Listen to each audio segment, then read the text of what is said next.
Well, I think probably not trying to deepen it too much. I think what actually completely changed me, and I think made me grow up so much, was when I lost my mum at the age of 18. I actually felt very, very raw um, at that period, as you do. But weirdly, you asked me about my teenage years. I sort of look back, and I was saying this to my dad just the other day. It feels like your brain has mentally blocked it out.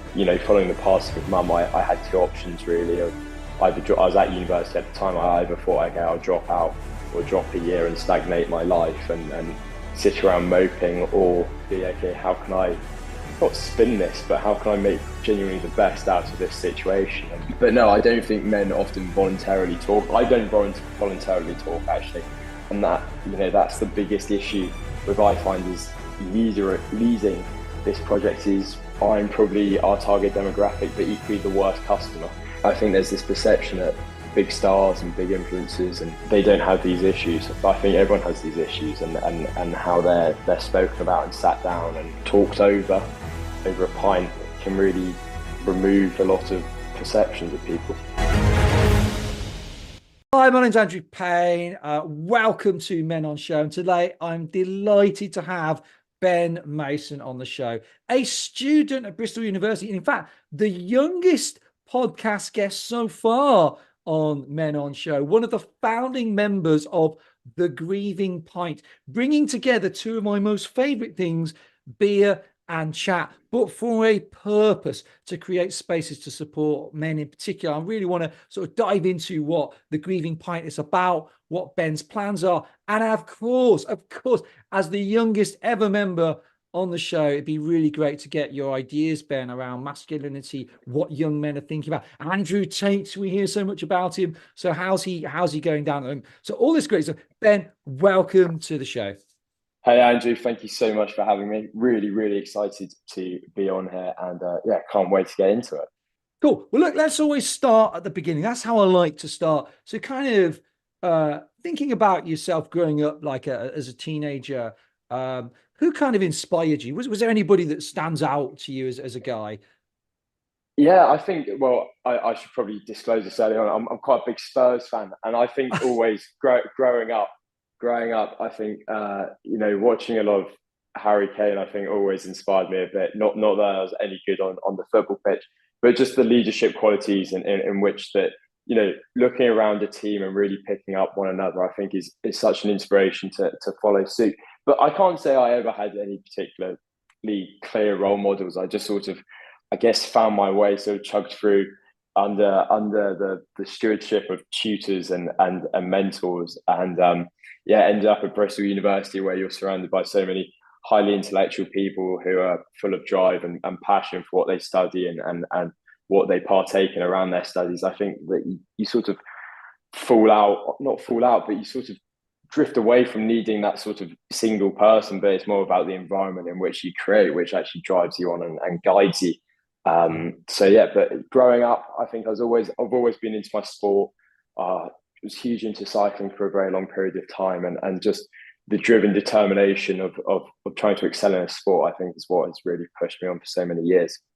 I mean, just going back, there's a couple of things we'll touch on. But I mean, you are talking to a lifelong and passionate Arsenal fan who, I mean, Harry Kane has been a pain in my neck for so long. I was so glad to see him go to Bayern Munich. One of the things that stands out to me about Harry Kane, of course, was people thought he wouldn't make it because he was quite slow. He was quite awkward in comparison with his peers on the pitch, but it was his sheer grafting mentality that literally stood him out. And I like that about Harry Kane. I have to begrudgingly admire that about him. It's great to see what he's achieved. But do you have anything, I suppose, standing back as a teenager, sort of looking back at your teenage years, is there anything that really sort of stands out to you as sort of a good memory, or something that was tough, a particular challenge?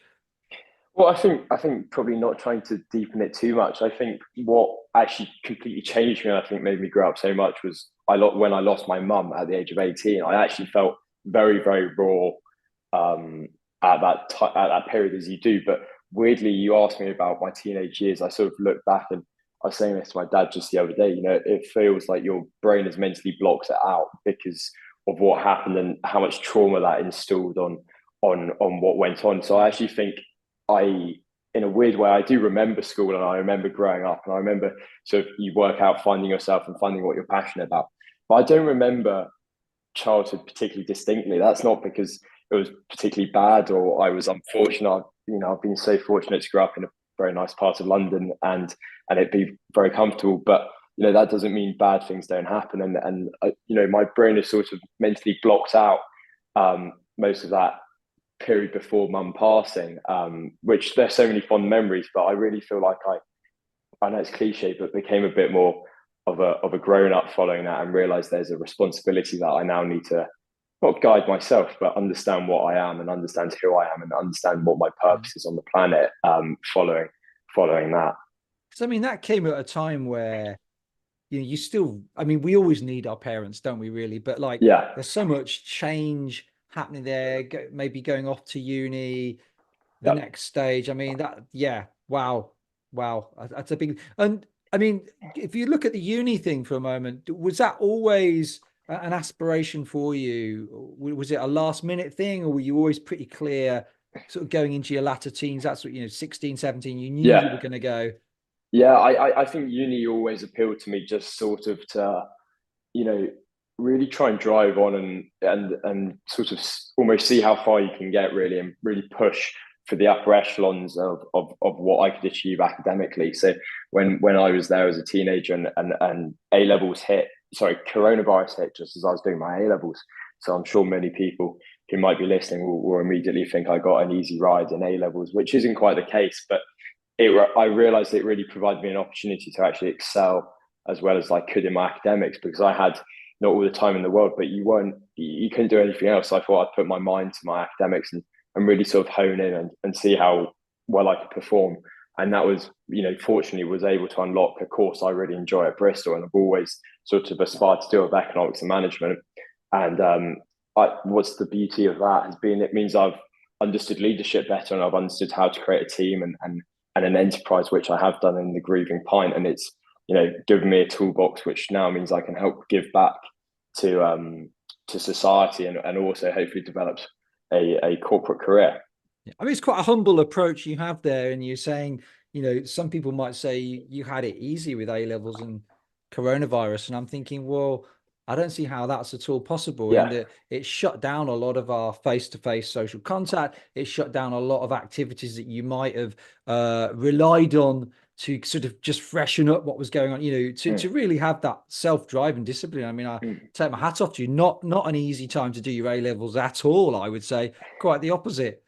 Well, I don't think there's ever an easy time to do your A levels. I think they seemingly they seemingly get harder year on year by all accounts. But no, I think I'm a firm believer in you've got to make the best of whatever cards are dealt to you. And so following the passing of mum, I had two options really of either I was at university at the time. I either thought, okay, I'll drop out or drop a year and stagnate my life and sit around moping, or actually, okay, how can I not spin this, but how can I make genuinely the best out of this situation? And Yeah. that's what I really endeavour to do most days with the Grieving Pint and continue to endeavour to do in my personal life, regardless of mum. So, I mean, and you bring me on to, and this is what I really want to explore. I mean, I love everything about the concept of the Grieving Pint. I love the name of it. I love, I think what you're going to tell us about it. So, Yeah, you obviously set this up with a colleague, a peer of yours, Alex Barnum. You guys set it up together. What was the motivation behind? Well, I mean, first of all, there's a few questions here wrapped into one. What is the Grieving Pint? If you explain that to us yeah. in clear words, so we know what we're talking about here, and what inspired you to set that up? Where did the motivation come from? Yeah, so I came up with the idea back in November 2022 when I sort of was first not pressured, when I was first suggested I spoke to someone about my mental health.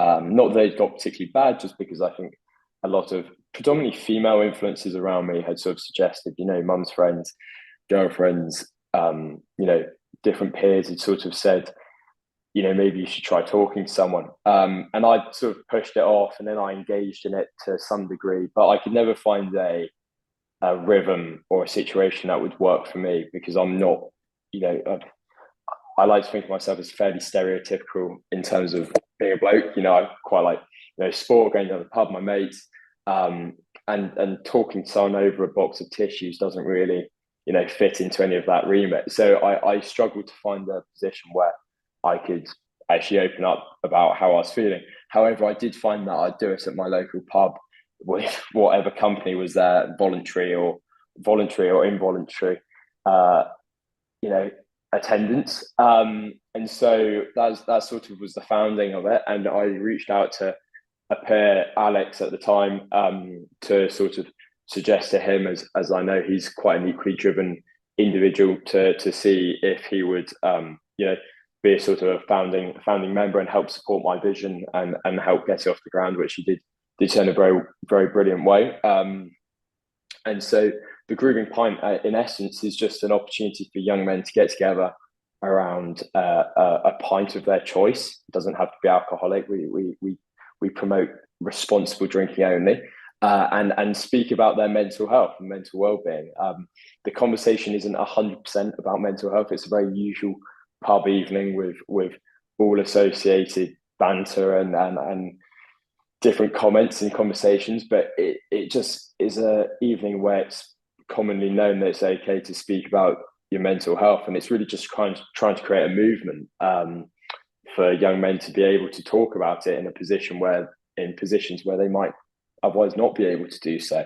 And so yeah, we launched that first back in May 2023. Sorry, a few weeks before that, April 2023, and have since run about 18 sessions over the course of last year, and are now across 4 cities in the southwest of the UK, and hopefully will be in 10 by May this coming year. So yeah, really exciting expansion, and it's a really enjoyable project to be a part of and lead and drive. And all alongside your studies, which, I know, I remember Yes. my university days, you've got pressures on your shoulders, you've got to keep up with this. So to launch this, to be implementing it is an amazing thing that you're doing. Yeah. Yeah, and having had Alex sort of step away from it back in sort of the mid-year last year, it certainly leaves a larger weight bearing on my shoulders to direct and drive it forward, as sort of the sole originator of the idea and the person who, I guess, fundamentally has the backstory from where it all cropped from. And it's now time to put the proof in the pudding, if you will, of what we make of this enterprise. Yeah, I mean, I'm so inspired speaking to people like you. I had Scott Johnson on the show a while ago. Set up the Proper Blokes network in London. There's a load of walking groups across London. We know about Men's Pie Club in the Northeast. I'm trying to get them on the podcast. They've promised they'll come on this year. Yourself with the Grieving Pie. It's great to see these creative ideas moving forward. And we had Charlie Bethel from Men in Sheds a couple of weeks ago. Do you find, we hear this old, I think it's a myth, but I'm interested in your take on this, men just don't easily talk. Men don't talk. There's kind of that kind of assumption. Do you find from your experiences with the Grieving Pint that men don't talk, or are men talking? Unfortunately, I do believe that men don't really talk openly. I don't think it's quite a commonly spoken about issue. I don't think that's not to say men aren't willing to talk, though. There's 2 very different aspects there. There's men, won't talk often on their own volition, which is what we are trying to change and trying to support and encourage, that, men who do talk aren't, men who talk are guys who like their rugby and their football and will happily drink, insert some ludicrous number of pints on a Wednesday evening at sports night, and make sure that a society knows that even those more masculine men or less masculine men, or men who don't like sports, or men who like arts, everyone can talk together, but there's no defining, shape or mold for a man who talks about their mental health. But no, I don't think men often voluntarily talk. I don't voluntarily talk, actually, and that's the biggest issue with, I find, is leading this project. Is I'm probably our target demographic, but equally the worst customer, because I don't like talking. I don't often do it, and I often hide it. And yeah, as much as it is for everyone else, a lot of a lot of TGP was actually just sort of started because I realised there's surely other people like me who just seemingly crap at talking about their emotions and probably need to do something about it. And funny enough, there are. And there's definitely a need for these, for communities. You think about Andy's Man Club, how many of those are Yeah. small?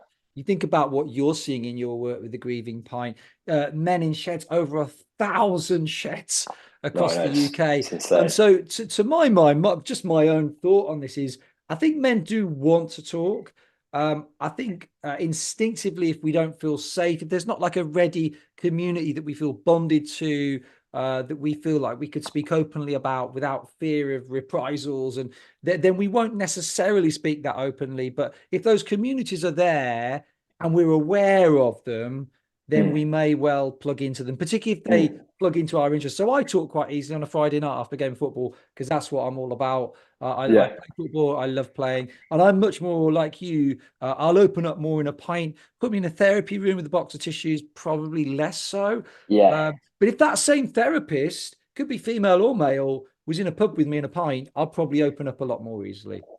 Yeah, exactly, and that leads us a bit onto what our development of TGP is looking towards. I mean, we're sort of starting playing with the idea of getting some, maybe some bigger names, or in the words of sports or different industries, to basically just do a really low key session where they just sit around the table and talk about their mental health. It sort of shows that so many influencers and sports people love to speak about mental health, but there doesn't seem to be a lot of tangible action. And so, how can we really sort of remove status and remove importance and just show that it's very primal mental health? It's been around for decades, this issue, but only recently has it actually been acknowledged and spoken about. And so, I think there's this perception that big stars and big influencers and they don't have these issues. But I think everyone has these issues, and how they're spoken about and sat down and talk talks over a pint can really remove a lot of perceptions of people. Yeah. The very first guy I had on as a podcast guest, Patrick Nyumbu, talks about trying to recreate these campfire conversations. Yeah, We would have had for millennia, for thousands of years around the campfire, just sort of talking openly and share. And I do think it's kind of evoking that spirit in different formats, in the different spaces that we inhabit. What's your vision then for sort of the next 3 to 5 years? Have you got a sense of that, or is it at the moment, with all some things you don't necessarily have a clear vision, you're just kind of seeing where you're going with it? Is it more the latter, or do you have something that's quite clear in your mind where you want to go with it? I mean, it's probably more the latter. I think the beauty of TGP is it's ever evolving in its personnel, and it's ever changing in who we look to help and the individuals we look to help.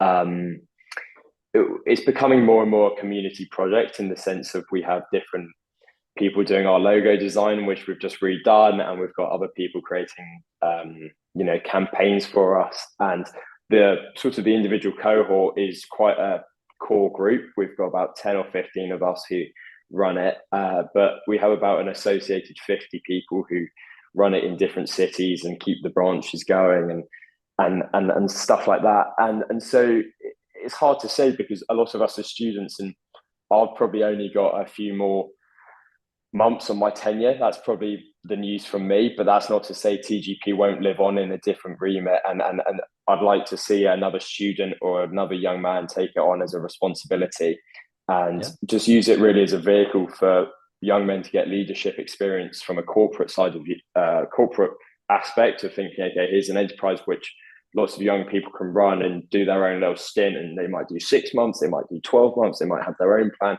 and we're really tapped into a big industry now. But equally, I'd like to see it sort of starting to get more formal connections with charities like Talk Club or Andy's Man's Club, and linking to them and sort of be I'm not going to say a baby to them, but a sort of a supporting arm for some of the younger men in society, because they've got huge audiences, but I think they and having spoken to some of them, struggle to sometimes connect with some of the younger generations. And so if we could fill that gap, I think that's really the longevity for TGP. whether or not I'm involved, I that's regardless. That, you know, this was something we've set up, and the foundation and the gap will always be there. Ah, that's fantastic. And that's quite inspirational to hear as well. I think for me personally, the mark of a fantastic leader is someone that can create things, but also knows when it's right to be able to pass that on and move Yeah, on to new and things. And I think that shows a remarkable self-awareness on your part. yeah, and I think, you know, I think what the way I'm looking to play it is that in about 6 months I'll probably step aside following the end of my university stint, because I've got a degree, and I've got hopefully quite a corporate career ahead of me. I'm looking to move out to Australia, Oh, and wow. that's not to Okay. say I wouldn't, you know, launch a branch out there and create it as a different legacy. But I've done. It's now been 18 months I've been doing this, thinking about it and doing it off the back of mum. And from that first sort of idea that I had to where we are now, and it takes a lot out of you, as you'll know, running Men on Show. It, it's a huge commitment, which I think people can often, it feels, it can be often underestimated, because people might go, oh, well, Andrew just runs a podcast, or Ben just organizes people to go to the pub and have a drink. But keeping branding up, keeping social awareness, it's all very challenging. And Yeah. yeah, there's only so much you can do for so long before you think, okay, I've done my input. Yeah. And I've on done to my the leg of the race. yeah, you've started something and maybe on to the next thing. So I mean, just shifting the conversation slightly, you know, as a young man, and I mentioned this at the very beginning, you know, we hear a lot, we've heard a lot about Andrew Tate. My Yeah, own thoughts as a 49-year-old man is it feels like his influence has reduced. He's more of a caricature. And I've got a daughter who's actually 19. And I remember her saying to me, it was last year, can't remember exactly when it was, latter part of last year. And she's like, Dad, Andrew Tate, seriously, you know, everybody knows about him, but all my male friends, they quote him to wind us females up and wind the teachers up. But none of them take him seriously. They all think you know, you excuse, they all think he's a complete wally. No one takes him. yeah. Is that your reading of it as a male when you think about your peers? What, you know, does he have a meaningful appeal, or is he just more Uh, caricature? I think he's definitely more the latter, caricature now. I don't think. I think what's dangerous now is the influence that platforms, especially TikTok, have on the younger generation. So a few generations, well, probably the generation below me, in the sense that TikTok has an algorithm whereby anything can be put onto your feed regardless of who you follow. Whereas growing up for me, it was, and most of my peers, we had Instagram, which was probably the main source of different, you know, news or posts or ideologies. But on Instagram, you can follow and tailor exactly what you want to view. And that's the danger of TikTok, is ideas can spread. But you know, I think it's definitely, you know, a caricature in a lot of our eyes, because we're quite, I'm not going to say we're established, we're anything but established, most of us 20-year-olds, and especially some of my mates. You know, but we have an idea of what we believe in, and what we don't believe in. Whereas I think a lot of the younger kids, maybe 14, 15, could be influenced and could be, you know, taken down the wrong path. Yeah. And what do you think, you know, in terms of men voicing concerns, things that they disagree with? So I hear stuff that and I see this actually where guys are almost afraid of saying how they feel because they don't want to offend anyone. They don't want to get cancelled. They don't want to get Yeah. shut down. Do you see that fear yourself among young men today? Yeah, on the general population, I do. I think it's very true. I think there's a big perception that you can't say a lot of things nowadays. I always run the rule that if it's factual, then I don't see anything wrong in saying it, regardless of, you know, beliefs or you know, color or gender. I think, you know, as long as it's 100% correct and there's a fact in what you're saying, and there's, you can back up what you state with evidence or a belief or data, then I think it's you know, I think it's a very dangerous topic. I get nervous even speaking about it now, but you know, Yeah. it's a dangerous topic, especially in universities, about different people and their beliefs. And different people have their own upbringings and have been nurtured in certain ways, and some will have been exposed to more bullish behavior, some exposed to a very mollycoddled behavior, and those overlapping can obviously cause tension. But I don't think there's ever a active concern, if you will, about what people state. But I think it's something which, you know, men need to be wary of about, you know, expressing their opinions. And what would you say, you know, when you look at your own life today as a young man and your peers, what do you say as men you see as sort of the biggest challenges that you currently face?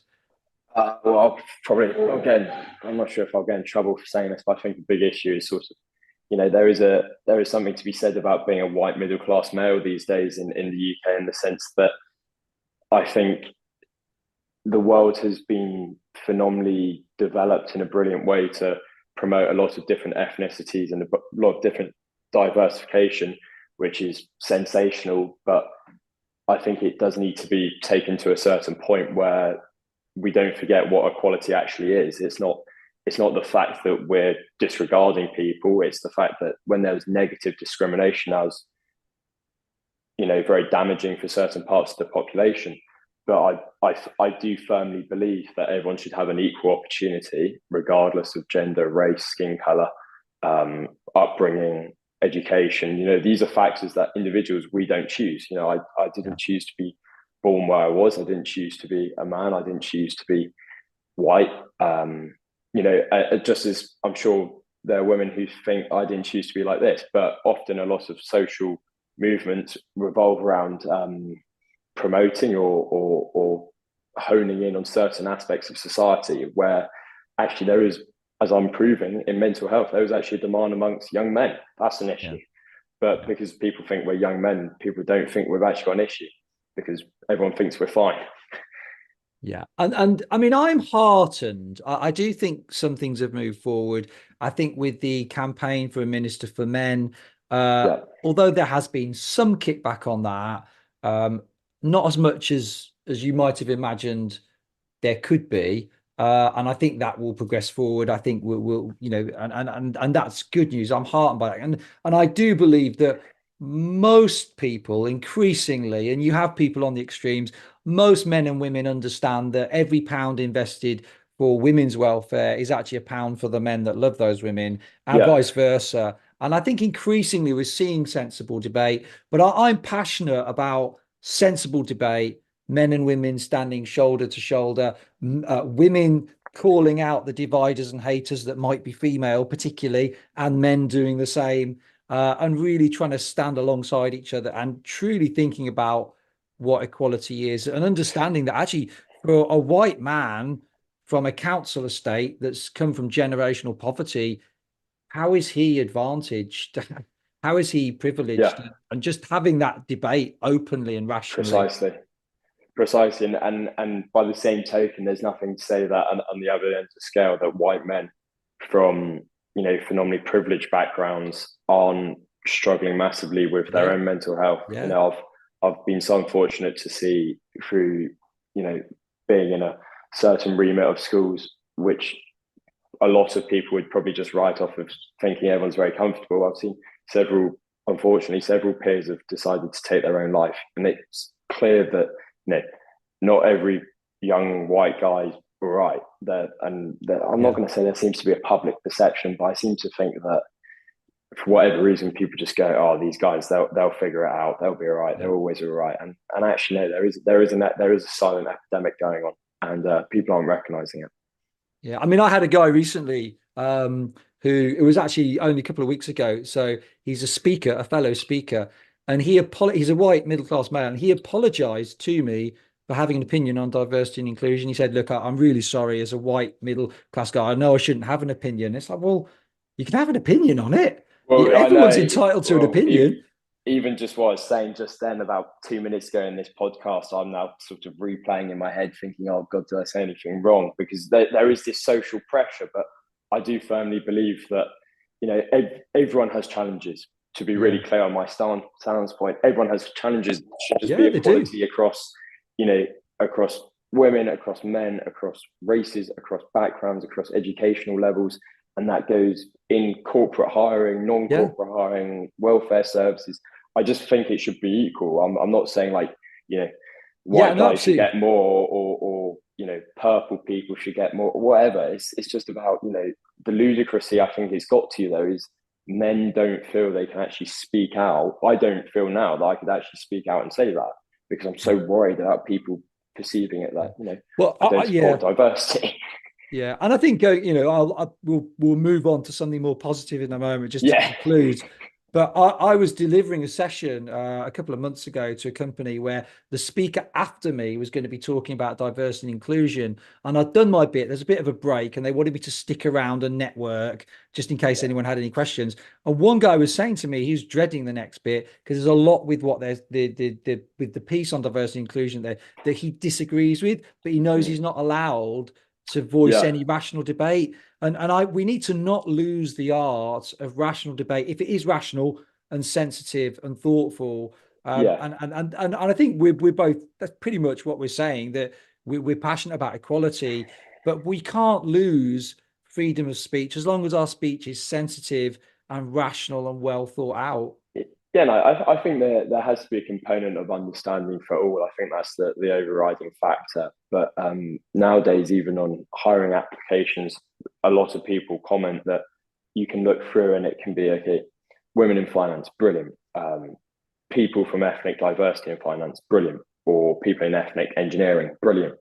And lots of different, you know, different aspects, which phenomenal to see.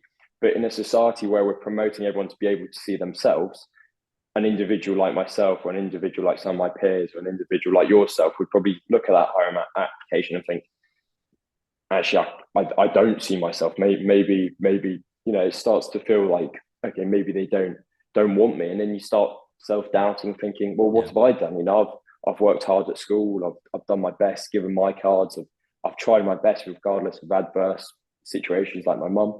So why should you get penalized for something that you had no jurisdiction over Yeah. deciding?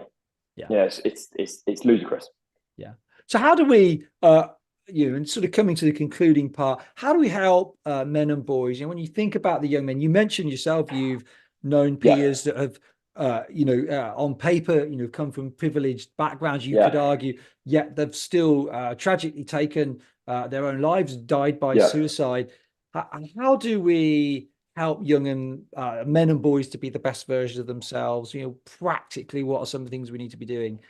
Yeah, I mean, it's funny you say best version of yourself. That was actually the motto of my school. Yeah. Um, I think I think it's just about creating an environment where young men can really excel in what they want to excel in, and be able to channel the energy into what they want, and not have the societal pressures that make people feel like they need to conform to some regime. And I think, you know, it transcends a lot of different aspects of society, but I think social media definitely plays a role, and it sort of gives us this feedback loop that certain people should attend, pick a random uni. You know, certain people should attend Reading, or certain people should attend Leeds, or certain people should attend Manchester or Bristol or wherever. And it's sort of a self-fulfilling clique, if you will. And I think for some people, if they then go to one of those universities and don't fit in as a young guy, it can be a bit daunting and a bit worrying. But people always find their tribe, and I think it's just about people becoming comfortable, and when they do find their tribe, and engaging in what they want to do. You know, I was pretty nervous when I first launched the Grieving Pint. You know, I I was phenomenally worried about what people would think, and you know, it's, I'm not going to say I've got no leg to stand on here, but I've always described to people, I can imagine if someone was to come out and say like, oh, you know, you're putting your name to a standpoint, you go, oh, my name's whatever, and I believe. I had the same feeling. I was like, oh, my name's Ben, and I believe in mental health. And you're sort of like, oh God, it's a bit worrying. You know, what are people going to think, and what are people going to say? But what ultimately comes back at you is a huge wave of support and embrace, from a community, from your friends, from, you know, I feel like I've filled a gap in your sector, which, as I found out in Manchester when I first met you, was, you know, seemingly needed to be filled. So I think it's brilliant, and you just got to do what you want to do and get on with it. So a message just to close, two things. Number one, how do people find out more about you in the Grieving Pint? What's the best way of getting hold of you? Yeah, so we're the Grieving Pint on Instagram, LinkedIn. We've got a website called www.thegrievingpint.godaddysites.com. Not very catchy, but we are a startup charity, so don't have much money. And yeah, just reach out if anyone wants to learn more. We run sessions currently in Bristol, Bath, Exeter, and Swansea, and we're constantly looking for individuals to help us expand across the UK. So do reach out over either the website or over social media channels. They all get monitored, they all get engaged with. So there is no issue with just sending us a DM or an email to info@thegrievingpint.com. So yeah, they're all our contacts. Cool. And a message of encouragement, if you could put it into two sentences to the young men and maybe older men as well, listening to this podcast, give us a message of encouragement to finish on. I always say we're 8 billion people on a rock and we're all going to die, which isn't particularly encouraging, but what it does mean is just go and do it. Whatever you're going to do, just go and do it, get on with it, and embrace it, do it with a smile. And I'm sure lots of people will engage with it and enjoy what you do and support you along the way. Brilliant. Ben, it's been an absolute pleasure having you on the show. Thank you so much for giving it your time. We wish you the very, very best. Thank you so very much for having me. Yeah, and also your life beyond. Wish you the very best. I'm sure you will absolutely smash whatever you set your mind to. But thank you again for your time. Wish you the very best. Cheers, Andrew.